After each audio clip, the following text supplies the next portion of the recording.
Dear students, पिछले video में आपको गणनता की या गणन संख्या की परिभाषा बताई थी। कोई भी समुच्चय ए के लिए गणनता एक ऐसा प्रतीक होता है जो उस समुच्चय में अवयवों की संख्या का बोध कराता है। अपन इस तरह से वर्णन करते हैं कि समुच्चय ए में अवयवों की संख्या का बोध करवाने के लिए जो इस प्रतीक का अपन यूज करते हैं वो उस समुच्चय ए की गणनता या गणन संख्या कहलाती है, जिसको अपन कार्डिनलिटी ए या अपन इस सिंबल से व्यक्त करते हैं। इस सिंबल से अपन व्यक्त करते हैं। आप पहले पढ़ के आए हैं कि परिमित और अपरिमित समुच्चय, परिमित तथा अपरिमित समुच्चय।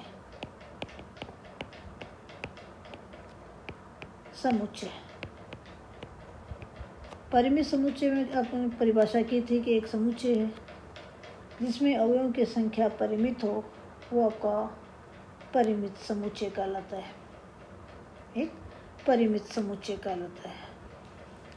इसी तरह जिसमें अवयवों की संख्या अपरिमित हो, अर्थात जो परिमित नहीं हो, वो अपरिमित समुच्चय कहलाता है। अपरिमित समुच्चय कहलाता है।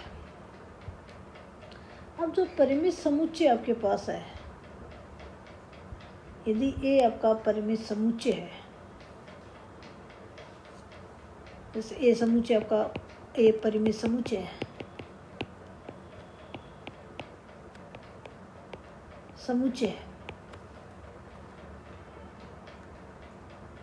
तो इसका मतलब है इसमें अवयवों की संख्या फाइनाइट है। परिमित है तो ये आपका परिमित समुच्चय है, ए है, वो आपका एक रिक्त समुच्चय हो सकता है।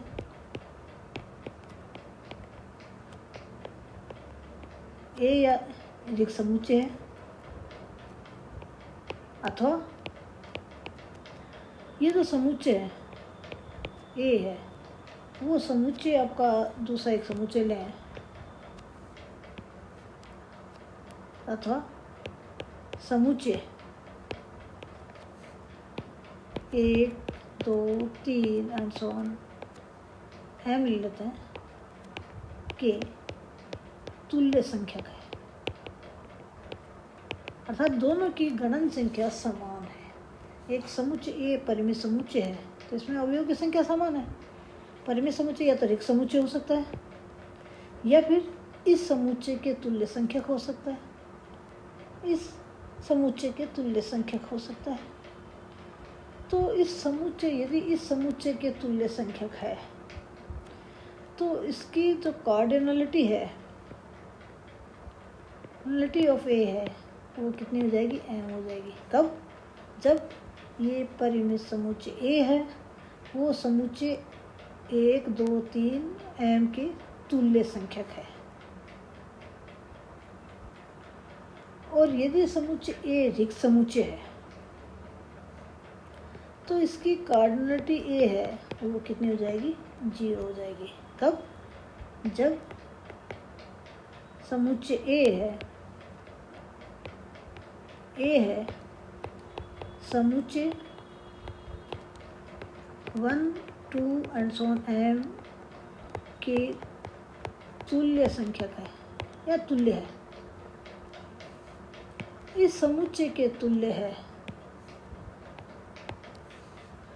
तो इसकी कार्डिनलिटी समुच्चय ए की वो एम होगी। और कार्डिनलिटी ए 0 होगी जब ए क्या है? रिक्त समुच्चय है। ए क्या है? एक रिक्त समुच्चय है। तो मीन्स रिक्त समुच्चय की गणनता शून्य होती है। इसको अपन यूँ कह सकते हैं कि रिक्त समुच्चय ए की गणन संख्या या गणनता शून्य होती है। इसको आपको याद भी रखना है। तो परिमित समुच्चय आप पढ़ के हैं, परिमित समुच्चय एक ऐसा समुच्चय जिसमें अवयवों की संख्या परिमित हो, वो परिमित समुच्चय कहलाता है। तो यदि ए परिमित समुच्चय है तो वो या तो रिक्त समुच्चय होगा या फिर समुच्चय 1, 2, 3 m के तुल्य संख्यक होगा। यदि यह समुच्चय A है, वो इस समुच्चय 1, 2, 3 m के तुल्य संख्यक है, तो इसकी गणनता m होगी। यदि A रिक्त समुच्चय है तो इसकी गणनता 0 होगी। ऐसे ही आप देख रहे हैं कि जो समुच्चय परिमित नहीं है वो क्या है, अपरिमित समुच्चय कहलाता है। अपरिमित समुच्चय में आपने देखा था, समुच्चय के लिए कुछ उदाहरण आपने देखे थे कि प्राकृत संख्याओं का समुच्चय है वो आपका अपरिमित समुच्चय होता है। पूर्णांकों का समुच्चय है वो भी अपरिमित समुच्चय होता है। परमेय संख्याओं का समुच्चय है वो भी अपरिमित समुच्चय होता है।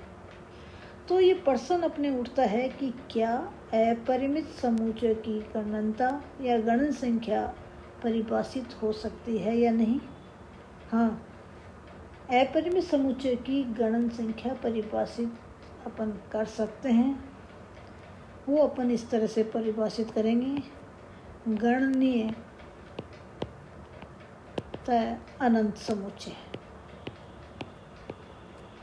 सभी के लिए तो नहीं है, लेकिन कुछ समुच्चय हैं जिनकी अपन गणनता अपन कर सकते हैं, अपरिमित समुच्चय हैं। यदि गणनीय है तो गणनीयतः अनंत समुच्चय कहलाता है। गणनीयतः अनंत समुच्चय कहलाता है।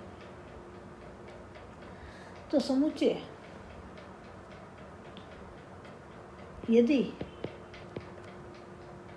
अपरिमित समुच्चय का दें, यदि अपरिमित समुच्चय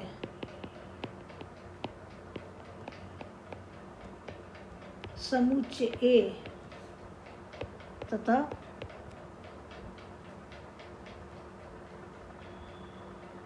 समुच्चय N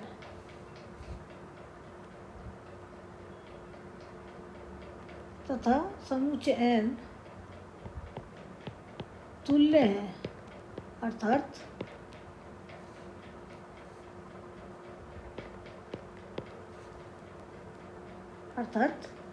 इनके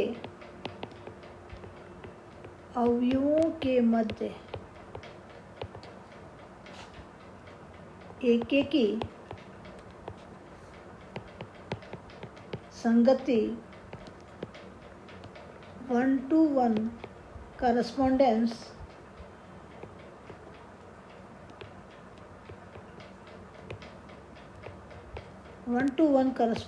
है, तब समुच्चय A एक गणनीयतः अनंत समुच्चय कहलाता है।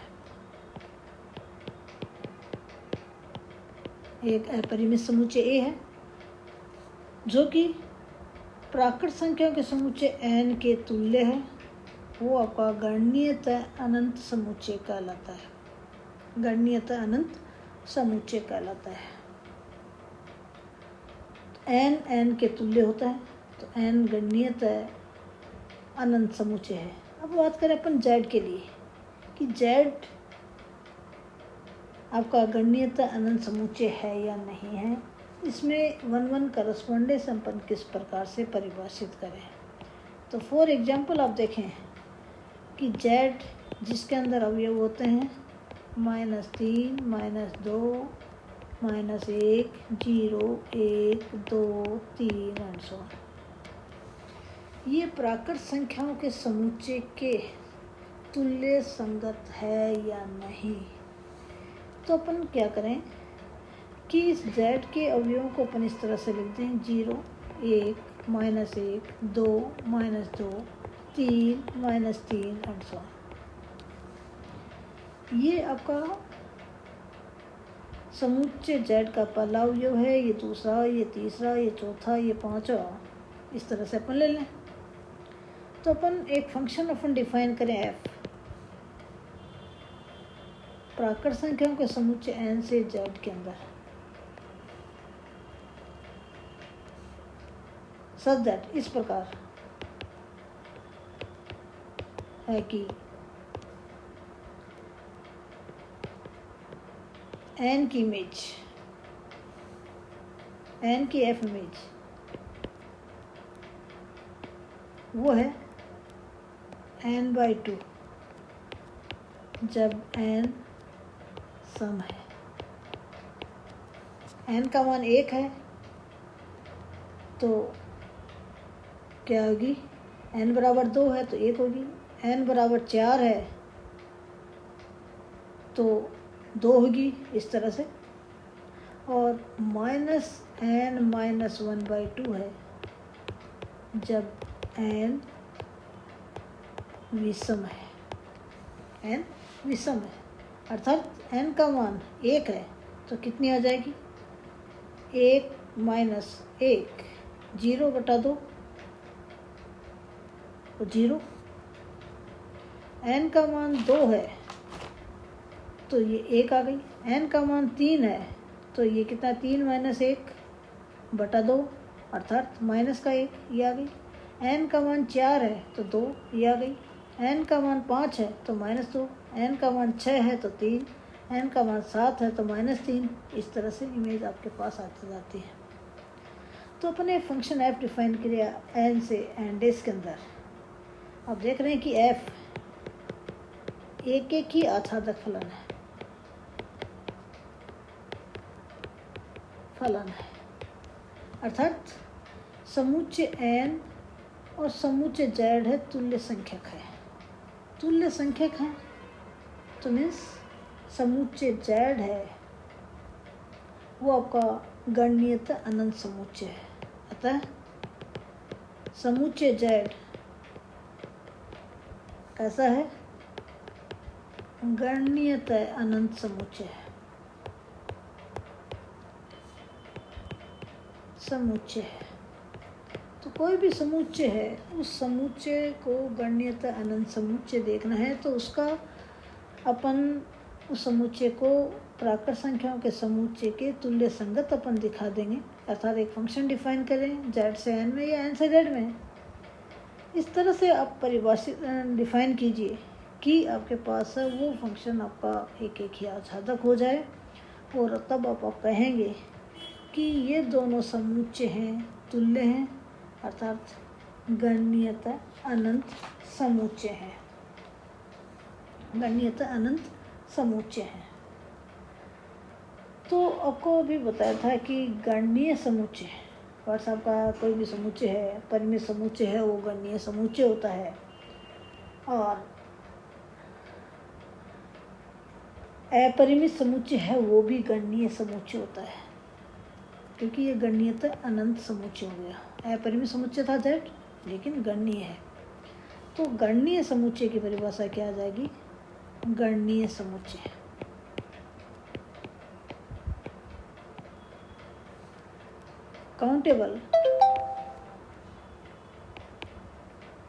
काउंटेबल सेट,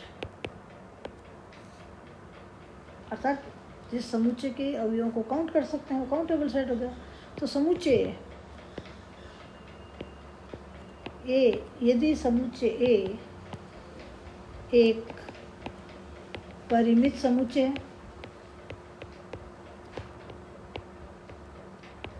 परिमित समुच्चय है,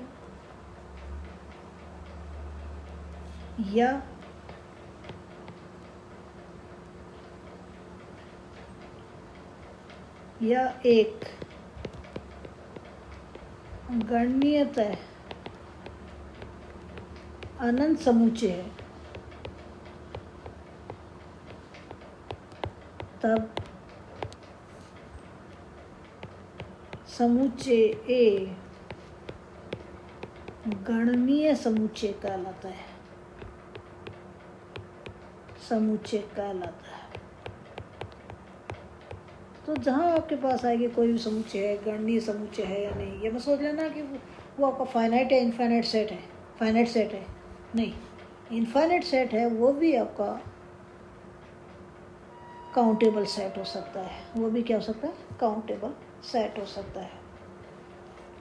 तो कोई भी समुच्चय गणनीय समुच्चय है तो वो क्या परिमित समुच्चय है, या गणनीयतः अनंत समुच्चय है, या फिर अपन कहें, इसको अपन यूँ भी कह सकते हैं कि समुच्चय गणनीय समुच्चय है यदि वो एक परिमित है या प्राकृत संख्याओं के समुच्चय के तुल्य संख्यक है। तो गणनीय समुच्चय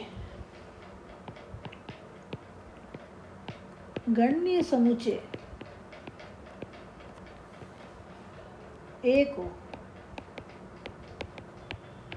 प्राय ए इक्वल टू A1 ये समुच्चय का पहला अवयव, ये दूसरा अवयव एंड सो ऑन AN, इस तरह से प्राय इस रूप के रूप में व्यक्त किया जाता है। तो गणनीय समुच्चय को प्राय इस तरह से, या अपन कहें कि अपन इसके अवयवों को अपन सूचीबद्ध कर सकते हैं। क्या कहते हैं? सूचीबद्ध कर सकते हैं कि यहाँ तक आ रहा है A1 A2 and so AN, N अवयव होता है, इन्फाइनाइट तक जा रहा है तो आपका गणनीयता अनंत समुच्चय हो गया। नेक्स्ट आ जाता है अगणनीय समुच्चय। अगणनीय समुच्चय, जो समुच्चय गणनीय नहीं है, या वो क्या है, अपरिमेय समुच्चय जो गणनीय नहीं है, तो वह अपरिमेय समुच्चय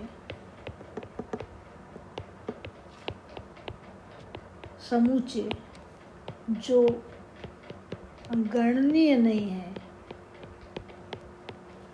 अगणनीय समुच्चय, अनकाउंटेबल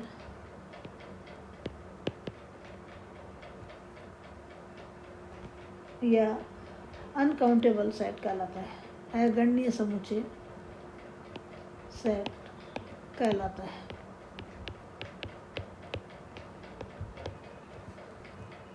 थैंक्स फ्रेंड्स।